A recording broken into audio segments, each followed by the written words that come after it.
इसलिए आओ क्षणिकवादियों, जो सर्वथा द्रव्य को क्षणिक मार रहे हैं, उन क्षणिकवादियों से कहना है कि तुम्हारे यहां कार्यरम कुता फलम, कार्य का आरंभ और कार्य का फल किसको प्राप्त होगा?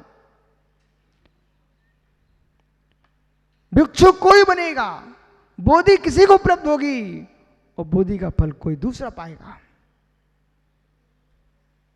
इसलिए क्षण के एकांत सम्यक नहीं है।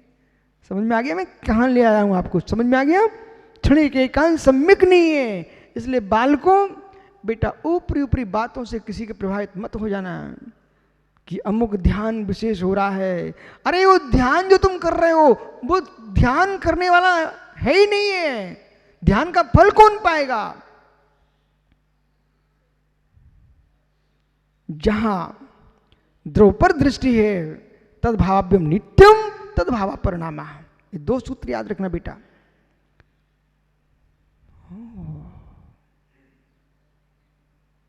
भैया इतना गहनतम अध्ययन करना पड़ेगा, इतना गहनतम व्याख्यान करना पड़ेगा और इतना गहनतम आपको तत्व का निर्णय करके सोचना पड़ेगा, अन्यथा कोई भी तुमको चरा ले जाएगा। ये मिथ्यात की चामुरियां, मिथ्यात की पिशाचिनियां, मिथ्यात की व्याघ्रियां मेरे मित्र तुझे चरा ले जाएंगी, चबा जाएंगी। प्रमेय रत्नमाला की भाषा में बोल रहा हूं, मेरी कोई भाषा नहीं होती, विश्वास रखना। आप जब भी मैं कुछ कहूं पीयूष, आप खड़े होकर बेटा पूछ सकते हो किस गंध से बोल रहे हो। भले मैं अपनी भाषा में बोल रहा हूं, लेकिन कोई एक चू नहीं कर सकता। बोले क्यों? बोले ये बोल दिया तुमने, बोला कैसे? आके आओ ना, मैं आपको शास्त्र खोल के दिखाता हूं। कहां से बोल रहा हूं ज्ञानी? हाँ, शास्त्र मैं नहीं बोलता हूं, आपको बोध होना चाहिए। आपने पूछा इसलिए बोल रहा हूं, मैं नहीं बोलता। बोले क्यों? न हम मनो न मैं वाणी,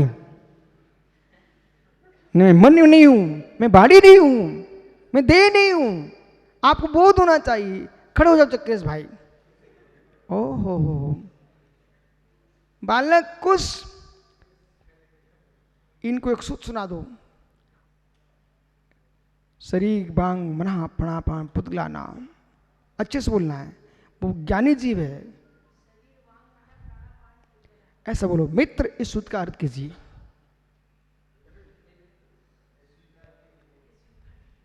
नहीं बेटा ऐसे नहीं बोलना पड़ता, हाथ मुझे जोड़िए आप, लेकिन वो तुम्हारे प्रतिवादी है ना, उनसे कहो ज्ञानी इस सूत्र का अर्थ क्या है। पहले सूत्र बोलो। उनसे बात कर रहे, मेरे से नहीं कर रहे हो।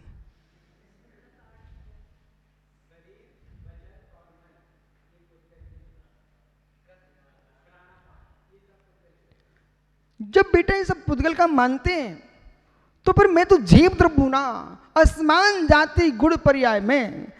जो द्रव्य सत्य नहीं है उसमें सत्य कैसे खोज रहे हैं? इसलिए मैं वचन नहीं हूं, मैं शरीर नहीं हूं, मैं वाणी नहीं हूं। ये तो सब पुद्गल कृत पुद्गल का प्रमाण चल रहा है, मैं तो निमित्त मात्र हूं। बराबर? यदि तुमने कुछ और पूछा है तो हमारे न्याय शास्त्र में अनेक अधिकारों में छल नाम का अधिकार भी है। बैठ जाओ। ओहो हे मित्र, यदि आप कर्म सिद्धांत से बात करते हो तो 10 प्राणों से युक्त मैं ही हूं, और 10 प्राणों से युक्त हूं तो हे जीव असद्भुत व्यवहार नहीं से मेरे वचन हैं, मेरा शरीर है, मेरा वाणी है, मेरी देह है, मेरा मन है। ये असद्भुत व्यवहार नहीं कह रहा है, इसे भी स्वीकार करो। श्या इसलिए मैं असद्भुत व्यवहार है बंदी की दृष्टि से मित्र, परस्पर में संश्लेष संबंध की दृष्टि से औष दंतु तालु आदि जो प्रबंध चल रहा है, इसमें चैतन्य भी इसमें सहकारी है, यही निमित्त हूं। बराबर? लेकिन उपादान दृष्टि से मैं किसी का निमित्त नहीं हूं। बोलो ज्ञानी कुछ। बराबर? इसलिए क्षणिक एकांत में जाओगे तो मित्र बंध मोक्ष की व्यवस्था ही भंग हो जाएगी, प्रतिविज्ञान का अभाव हो जाएगा और कार्य का फल विपरीत हो जाएगा। इसलिए यह योग कहा गया है सर्वथा क्षणिकस्य तत्वतः प्रतिविज्ञान अभावात्, सर्वथा क्षणिक मानने पर प्रतिविज्ञान का अभाव होता है। कुतः एक संतानत्वम, फिर एक संतानत्वना कैसे बनेगा, मतलब धारावाहित्व तो कैसे बनेगा, एकीकरण कैसे बनेगा, विषय का बोध कैसे होगा। इसलिए तथा प्रतिविज्ञान ज्ञान हेतुभूतेन, इसलिए प्रतिविज्ञान ज्ञान के हेतुभूत किंचित स्वरूपेण, किसी स्वरूप से ध्रुव अवलंबमानम, किसी अपेक्षा से वस्तु ध्रुव है। महात्मा विष्णु सागर जी तुम्हारे उत्तर यह सामने खड़ा हुआ है। किंचित रूप से वस्तु ध्रुव है, वस्तु ध्रुव है, वस्तु ध्रुव है मतलब वस्तु भिन्न है, ध्रुव भिन्न है। अतः कैसे ध्रुव आलम्बन काभ्यम, ध्रुव का आलम्बन लेते दोनों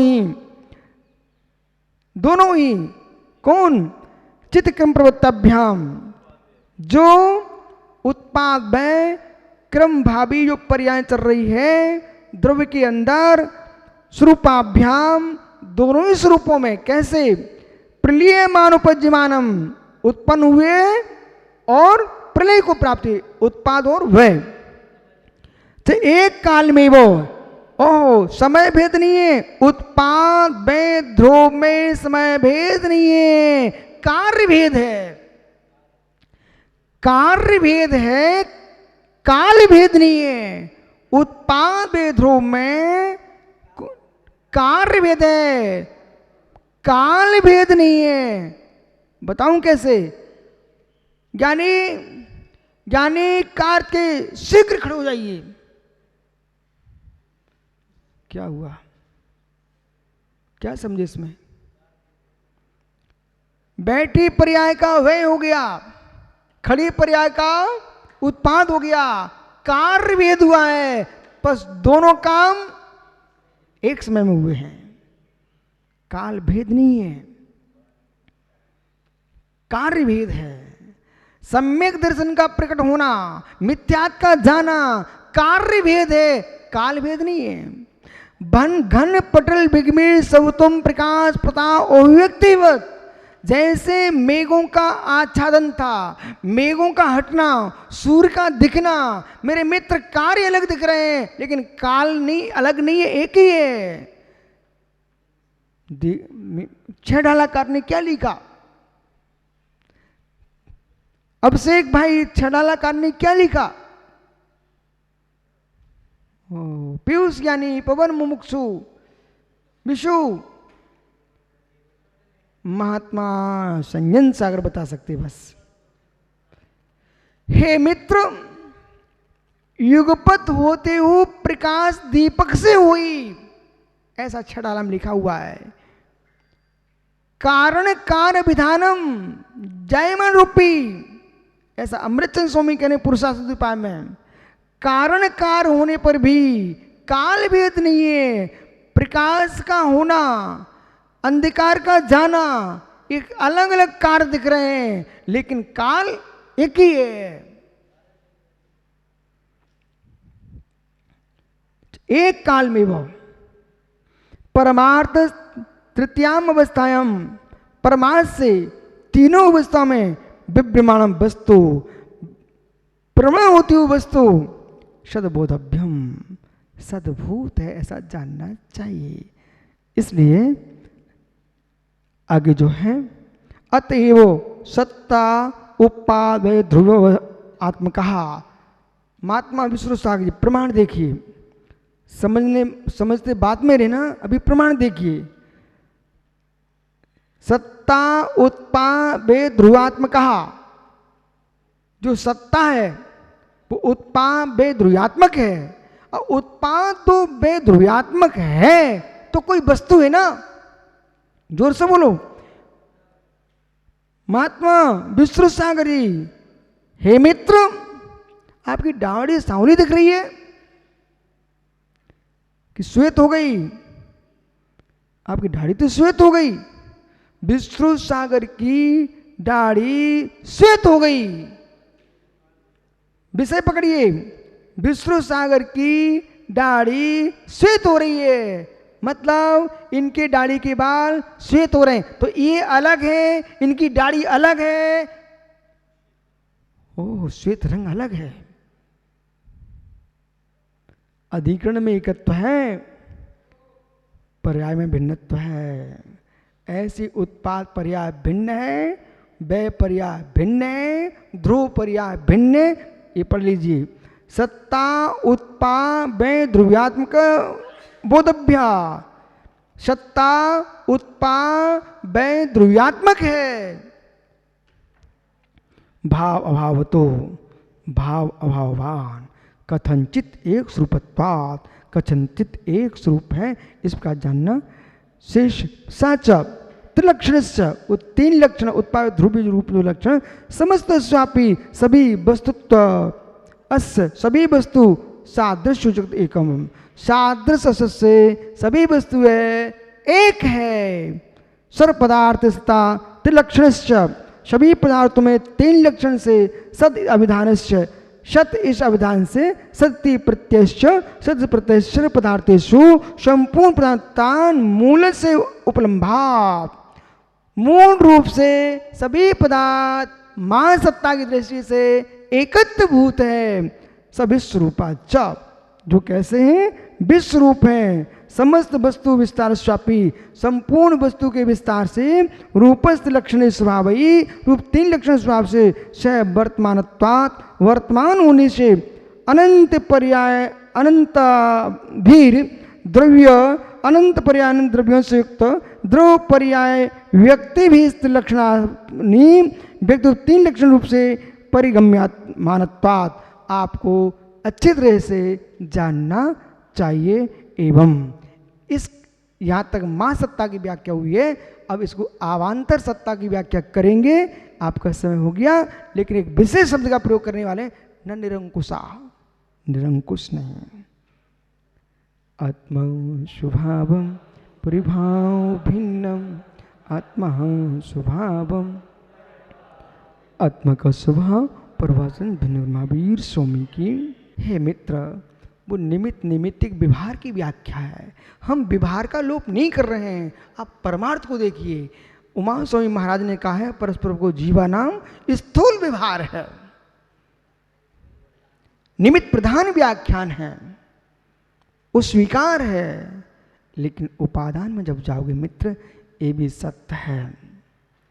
उपकार उपकार तभी होता है जब पुण्य का उपकार तुम्हारा उपकार करता है, और पुण्य का उपकार कोई नहीं करेगा तो मेरे मित्र उपकार करने भी चलेंगे तब भी अपकार हो जाता है। प्रत्यक्ष में तो देख रहे हो आप, आगे चलते आओ। तो मतलब भैया आप बहुत सारे विषय आंखों के सामने देख लिया करो, और देख करके उनका समाधान ले लिया करो। देख करके समाधान लेना है। उपकार के भाव होने पर भी नहीं कर पाए उपकार, उपकार की मुद्रा के बाद भी जीव अपकार में चला गया, निगोद में चला गया। मुनि बनने के बाद भी जीव निगोद में चला गया।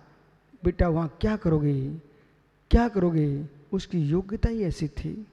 और एक जीव पंडित इधर देखो, चक्रेश ने एक जीव पानी में गिर गया, उसको बचाने के लिए अंगुली डाल दी, वो मालूम चला वहीं खत्म हो गया।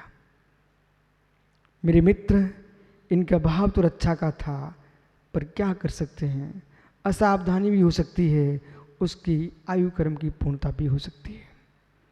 इसलिए बहुत सारे भंग आपको लगाना पड़ेंगे। 47 नयों पर और 47 शक्तियों पर भी विचार करना पड़ेगा। आगे मित्र क्या लिख रहे हैं, अमृत स्वामी निरंकुश नहीं, निरंकुश नहीं, सांकुश परपक्खा प्रतिपक्ष का ध्यान रखती व्याख्या करो। जो हमने काल की मुख्यता से व्याख्या की, उसे काल रूप में देखना है।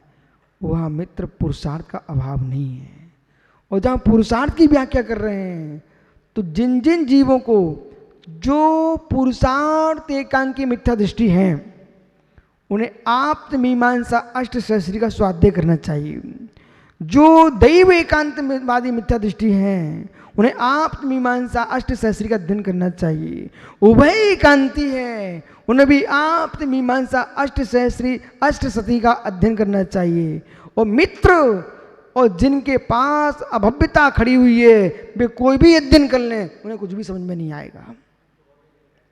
ओहो हो, फिर भी उनको अध्ययन कर लेना चाहिए। कम से कम मंद मिथ्यात आ गया तो मित्र कम से कम नरक से बच करके स्वर्ग तो चला जाएगा। आइए, निरंकुश नहीं है, सांकुश है। क्या आनंद आ गया।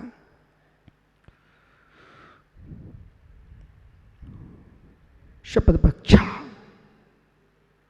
सप्रतिपक्षा सप्रतिपक्ष जितनी व्याख्या पूर्व में की है उस संपूर्ण व्याख्या को अब पलट देना है। जितनी व्याख्या पूर्व में की है संपूर्ण व्याख्या को एकदम पलट देना है, लेकिन पलट देना है, अभाव नहीं करना। पलट देना, अभाव नहीं कर देना। अर्पणा अनर्पणा, अर्पित अनर्पित। लवकुश बालक रोटी बनाई तवे पर रखी, कितने प्रेम से। रोटी बनाई तवे पर रखी, कितने प्रेम से।